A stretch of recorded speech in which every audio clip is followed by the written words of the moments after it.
नमस्कार। आज जो दीक्षा विधि संपन्न हुआ उसमें से कुछ अद्भुत अनुभव आपके साथ शेयर करना चाहूँगा, जिसके माध्यम से जो भी पुराने या नए साधक हैं उनमें उत्साह बना रहे और जो लोग दीक्षा लेना चाहते हैं वो इस मार्ग के बारे में समझ सके और जो नए साधक हैं जो हाल ही में दीक्षा जिनको प्राप्त हुई है उनको अनुभवों के बारे में जो भी नॉलेज है वो बढ़ जाए और किस तरीके से इन अनुभवों के और देखना है ये उनको पता चल सके। तो ये ऐसे अद्भुत अनुभव अगर आप सुनना चाहते हैं तो वीडियो को एंड तक पूरा का पूरा देखिए। साथ में ही हमारे चैनल को सब्सक्राइब करें, वीडियो को लाइक करें और ज़्यादा से ज़्यादा लोगों तक इन्हें पहुँचाइए। तो वीडियो को शुरू करते हैं। तो आज तकरीबन 6:30 बजे दीक्षा विधि संपन्न हुआ और तकरीबन 30 से 40 लोग आज नए ऐसे बैठे थे और उन्होंने दीक्षा प्राप्त की। तो फिर तकरीबन कुछ लोगों के एक मैं अनुभव आपके साथ शेयर करना चाहूँगा, कुछ नए लोगों के अनुभव शेयर करूँगा और जो पुराने लोग हैं जो पहले से ही दीक्षित थे वो भी बैठे थे, उनको भी बहुत अच्छे अच्छे अनुभव आए हैं। तो सबसे पहले कुछ विशेष अनुभवों से शुरुआत करते हैं।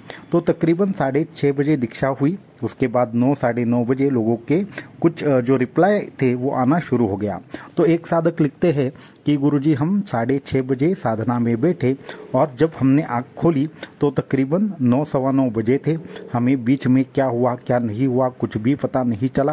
तकरीबन शरीर का भी कोई हमें ऐसा फीलिंग नहीं था, हम है या नहीं है ये भी पता चल नहीं रहा था। तो ये एक बहुत बढ़िया अनुभव है, इनको समाधि का अनुभव प्राप्त हुआ। उसके बाद और एक हमारी साधिका थी, उनको कंटिन्यूअसली उनके जो इष्ट देवता थी उनके दर्शन हो रहे थे, उनका जोर जोर से प्राणायाम हुआ और उसमें उनको भी आधे घंटे के लिए समाधि का अनुभव प्राप्त हुआ और तकरीबन उनकी भी साधना 8:15 या 8:30 तक चली। तो ये भी एक अच्छा अनुभव है। उसके साथ में एक साधक थे जिन्होंने अपना जाप शुरू किया। जाप शुरू करने के बाद उनको चंदन का सुगंध आ रहा था तकरीबन 1 या 1.5 घंटे तक। तो फिर उनको भी बहुत अच्छा लगा, आश्चर्य भी लगा, क्योंकि उन्होंने साधना मार्ग में सबसे पहली बार ही कुछ कदम रखा है और उनको भी बहुत अच्छा अनुभव आया। उसके बाद हमारी एक और साधिका थी जो यहाँ की नहीं है, बाहर की थी। तो उनको काली माता के और गणपति जी के ऐसे 2 लोगों के 2 देवताओं के दर्शन हुए। वो काली माता को बचपन से मानती थी और साथ में ही उनके गणपति है वो इष्ट देवता थे। तो इसलिए उनको तकरीबन आधे घंटे तक एक के बाद एक ऐसे दोनों के दर्शन हो रहे थे। उसके बाद और एक हमारे साधक है जो अभी अभी जिन्होंने दीक्षा आज ही के दिन उन्होंने दीक्षा ले ली। तो उनको भी बहुत अच्छा अनुभव आया। उन्होंने आंखें बंद कर ली तो उनके आंखों के सामने तकरीबन आधे घंटे तक पूरा का पूरा ऐसा ब्लैक कलर का कुछ एक ऐसा गोल दिख रहा था। तो फिर जो वस्तु उनको दिख रही थी वो उसको देख रहे थे। धीरे धीरे धीरे उसमें से प्रकाश आने लगा और देखते ही देखते उनको सहस्त्र ज्योतियों के दर्शन हुए और उसके बाद में ही उनको खुद में ही भगवान दत्तात्रेय के जो हमारा भ्रूमध्य रहता है वहाँ पे उनको भगवान दत्तात्रेय के दर्शन हुए। उसके बाद नरसिंह सरस्वती स्वामी महाराज जी के दर्शन हुए। तो ये ऐसा उनको अनुभव आया, वो भी एकदम उत्कृष्ट अनुभव था। साथ में ही और एक हमारी जो साधिका थी तो उनको भी बहुत अच्छा अनुभव आया। तो उन्होंने हमें बताया कि वो नरसिंहवाड़ी में संगम पे बैठी थी और वहाँ पे उनका ध्यान चल रहा था। इस तरीके का उनको अनुभव आया। वो घर में ही थी परंतु उनको ऐसा लग रहा था 1 या 1.5 घंटे तक कि वो नरसिंहवाड़ी में है और वहाँ पे उनका जो इष्ट देवता है वो वहाँ पे है, इसलिए उनको ऐसा अनुभव आया। साथ में ही हमारे और एक साधक को बहुत अच्छा अनुभव आया कि उन्होंने उनका सूक्ष्म शरीर खुद के आँखों से ऐसे देखा कि उनका सूक्ष्म शरीर उनके शरीर से बाहर आ गया और वो अपना खुद का शरीर देख रहे हैं। तो ये भी एक उत्तम अनुभव है। तो ऐसे बहुत सारे लोगों को अनुभव आए। अभी कुछ पुराने साधकों के अनुभव भी मैं शेयर करना चाहूँगा। हमारी एक साधिका थी जिन्होंने बहुत पहले दीक्षा ले रखी थी। तो उनको भी तकरीबन काली माता के बहुत देर तक दर्शन हो रहे थे। उसके बाद वो भी प्रकाश अवस्था में खो गई थी, प्रकाश आ रहा था और उस प्रकाश में क्या चल रहा है क्या नहीं चल रहा तकरीबन 8:30-9 बजे तक उनको भी ऐसा लग रहा था। तो उनकी ये गहरी समाधि अवस्था की शुरुआत यहाँ से हो रही है, ऐसा उनको अनुभव आया। अभी हमारे और एक पुराने ऐसे ही साधक है जो तकरीबन 6 साल से या 7 साल से हमसे कनेक्टेड है। तो वो बीच में उनकी साधना थोड़ी खंडित हो गई थी। तो अभी इस दीक्षा दिन से उन्होंने वापस से साधना उनकी करना शुरू कर दिया। तो उनको भी बहुत अच्छा अनुभव आया।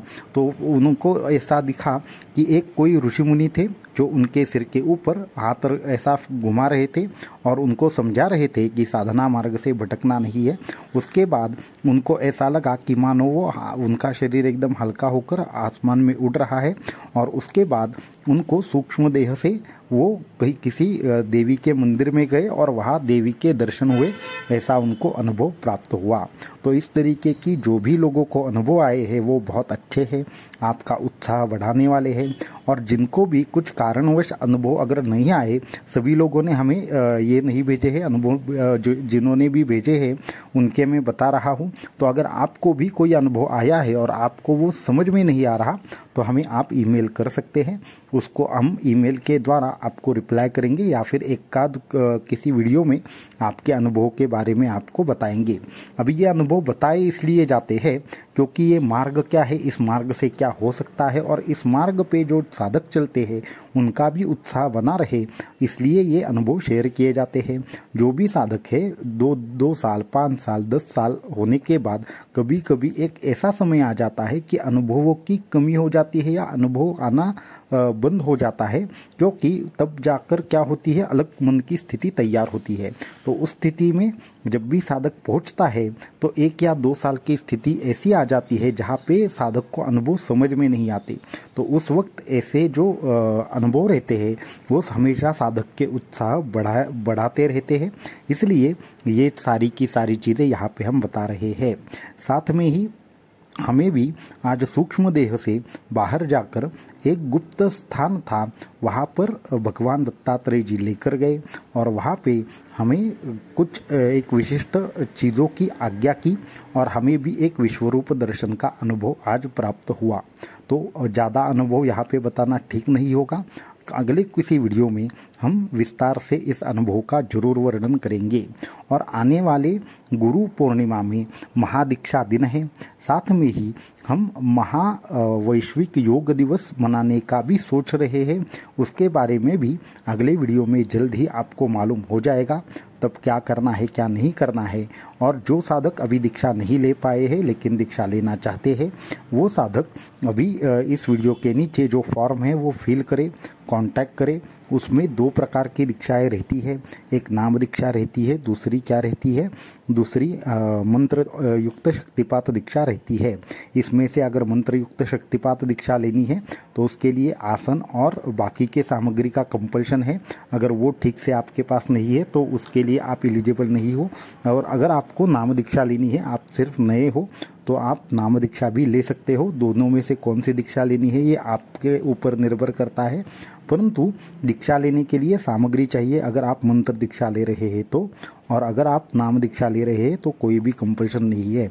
आप एक बार कांटेक्ट करें और अगर कांटेक्ट नहीं हुआ तो आप हमें जो फॉर्म है वो भरे, हमारी तरफ से आपको संपर्क किया जाएगा। तो आज के वीडियो में इतना ही, अगले वीडियो में कुछ और चीज़ें आपके लिए लेकर आएंगे। अवधूत चिंतन श्री गुरुदेव दत्त।